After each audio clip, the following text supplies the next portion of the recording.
دو چیزیں بہت اہم ہوتی ہیں، تین چیزیں خرچ کرنے میں۔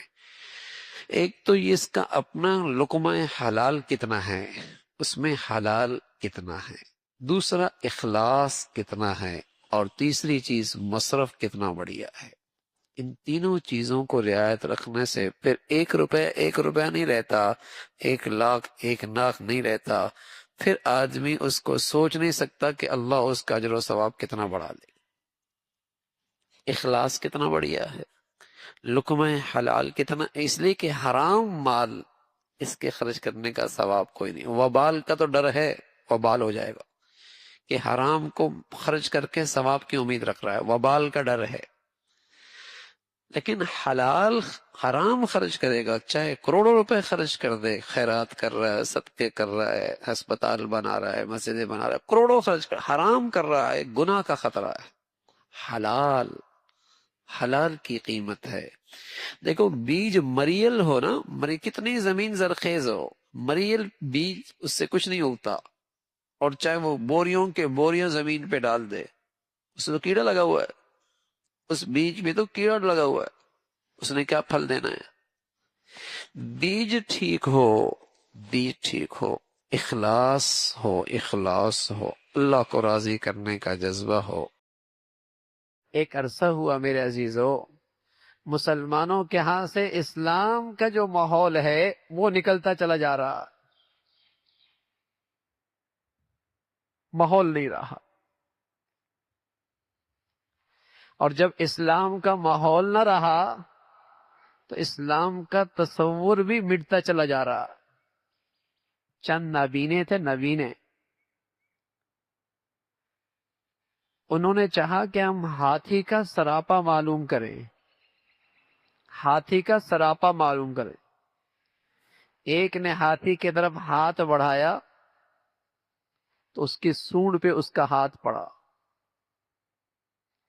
دوسرے کا ہاتھ بڑا کان پہ پڑا، تیسرے کا اس کے ٹانگ پہ پڑا۔ کسی نے ان سے پوچھا ہاتھی کیسا ہے؟ تو پہلے والے نے کہا ہاتھی ربڑ کی طرح ہے۔ دوسرے سے پوچھا ہاتھی کیسا ہے؟ کہنے لگا پتے کی طرح ہے۔ تیسری سے پوچھا ہاتھی کیسا ہے؟ کہنے لگا ایک لمبی سی لاٹھی کی طرح لگتا ہے۔ ان نبینوں کا جہاں ہاتھ پڑا انہوں نے سمجھ لیا کہ سراپا ہاتھی کا یہی ہے۔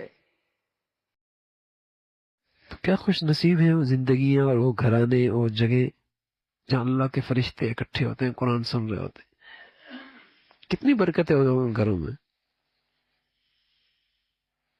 کتنی برکتیں ہوتی ہیں۔ ہر آدمی کو رونا ہے، برکت نہیں، نحوست ہے، پتہ نہیں بندش ہے، پتہ نہیں کیا ہو گیا۔ ہم تو یہ کہا کرتے ہیں کہ کسی کو بندش کرنے کی اب ضرورت ہی نہیں ہے، ہماری بدعمالی ہی کافی ہے بندش کرنے کے ہونے کے لیے، کسی کو کرنے کی ضرورت نہیں، کسی کو جادو کرنے کی کیا ضرورت ہے، ہم نے خود ہی بہت جادو کر رکھے ہیں۔ کسی کو اثرات کے لیے کچھ کرنے کی کیا ضرورت ہے، ہم نے بہت اثرات اپنے گھر میں پیدا کر رکھے۔ جھوٹ وہاں ہے، غیبت وہاں ہے، بدگمانیاں وہاں ہے، گندا لٹریچر ہمارے گھروں میں ہے، ہر وقت دنیا کے تذکرے، فیشنوں کے تذکرے، ایک وبا ہے، عذاب ہے۔ تو کیا ہوگا پھر؟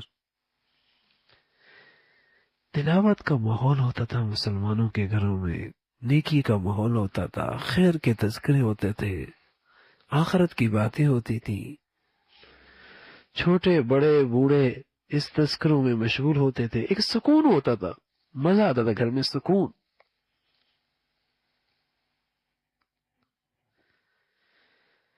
تو تلاوت مسلمانوں کے ہاں معمول تھا۔